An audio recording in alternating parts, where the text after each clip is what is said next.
Click the link in the description to download your own copy of this video's problem.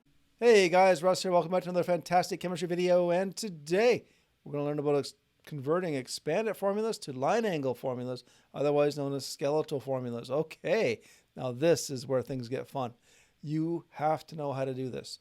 I don't care where you're taking organic chemistry, you have to know how to do this, because organic chemistry faculty probably are not going to want to draw large molecules as expanded formulas. And trust me, as a student, you're not going to want to look at them as expanded formulas. You're going to want to see them in a more condensed light.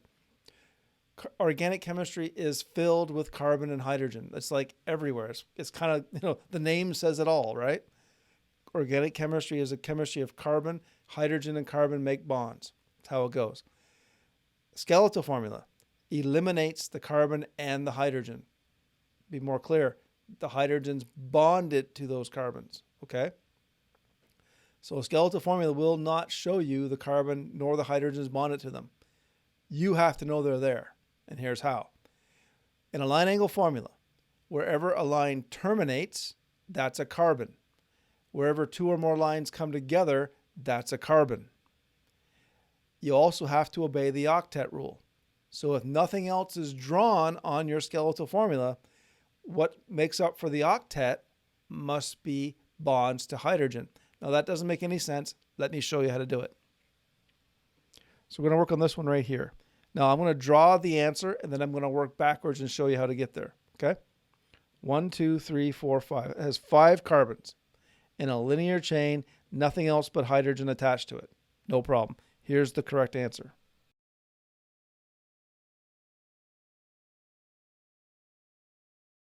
Wherever lines terminate or stop, there's a carbon. So there's a carbon here, and there's a carbon here. Wherever two or more lines come together, that's also a carbon.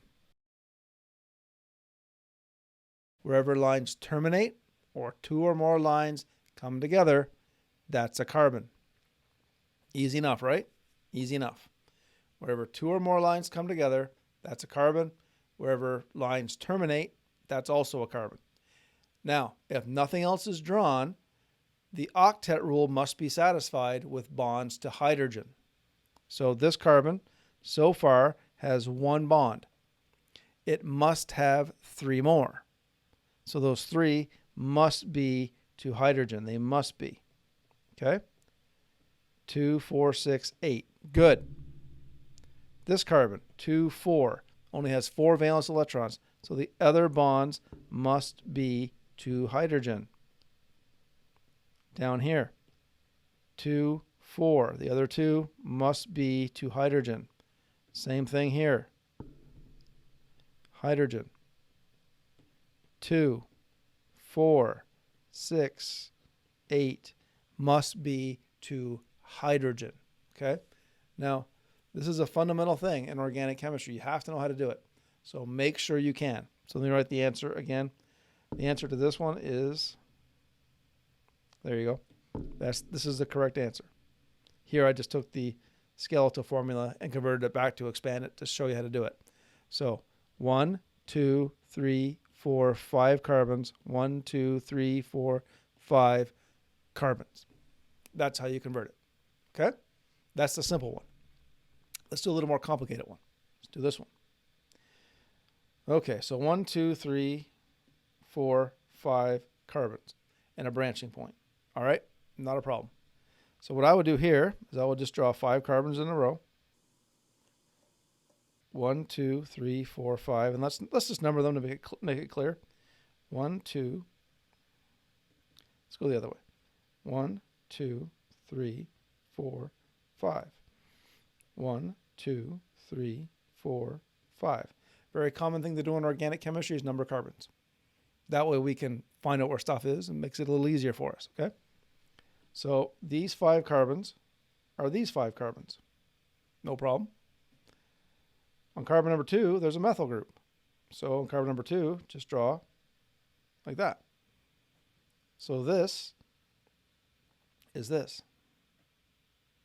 And this methyl group right here is right there. Let's draw it back out. Now, I drew the skeletal formula. Let me draw it back out for you to prove to you that it's correct. Remember, where lines terminate, that's carbon. So there's a carbon here, and another carbon up here. Wherever any line terminates, if there's nothing drawn there, it's a carbon. So where two or more lines come together, that's also carbon. So there's carbon here,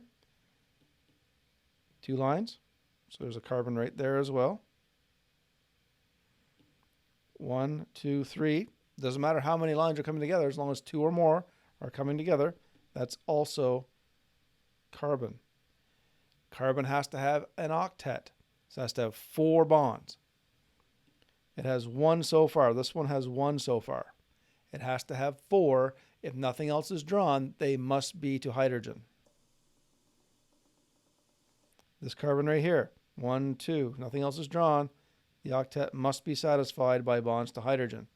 1, 2, 4 bonds now. This carbon is kind of unique. We haven't seen this yet. 1, 2, 3. 1, 2, 3. Has to have 4. 1 needs 3 more. 1 needs 3 more.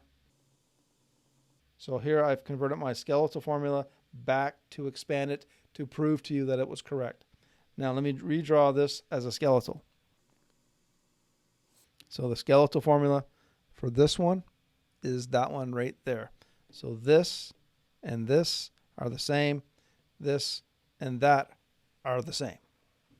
Okay, so that's how you convert expand it to skeletal and then back to expand it if you want to prove that it's correct.